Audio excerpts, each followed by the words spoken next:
আসসালামু আলাইকুম। ফাজলে সাদাকাত হইতে পারে হুজুর সাল্লাহ সাল্লাম এবং হজরত ঈসা আল্লাহ সাল্লামের জামানার মধ্যে 600 বছরের ব্যবধান ছিল। তিনি মধ্যে আসমানি কিতাবসমূহ হইতে শেষ নবী হুজুর পাক সাল্লাহ সাল্লামের প্রেরিত হওয়ার বিষয় জানিয়াছিলেন।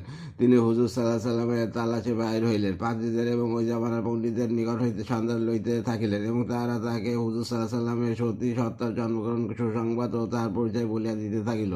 তিনি পারস্যের শাহজাদাদের মধ্যে একজন ছিলেন। শেষ নবীর সন্তানের তিনি বিভিন্ন দেশে ঘুরিয়া ফিরিতেছিলেন। জনক ব্যক্তি তাকে বন্দী করিয়া গোলাম বানাইয়া বিক্রিয়া করিয়া দিল, অথবা তিনি এইভাবে বারবার বিক্রয় হইতেছিলেন। তিনি নিজেই বলেন, বুখারী শরীফে বর্ণিত আছে, আমাকে 10 জনের অধিক মনিব খরিদ করিয়াছে এবং বিক্রয় করিয়াছে। সর্বশেষে মদিনা শরীফে একজন ইহুদি তাকে খরিদ করিয়াছে। তখন হুজুর সাল্লাহ সাল্লাম হিজরত করিয়া মদিনায় পৌঁছাইছিলেন এবং খবর পাইয়া তিনি হুজুর সাল্লাহ সাল্লামের খেদমতে হাজির হইলেন। যে সমস্ত আলামত বলা হইয়াছিল উহা যাচাই করিলেন এবং পরীক্ষা করিলেন। অথবা মুসলমান হইয়া গেলে ইহুদি মনিবকে ফিদিয়া দিয়া অর্থাৎ বিনিময় প্রদান করিয়া মুক্তি লাভ করিলেন।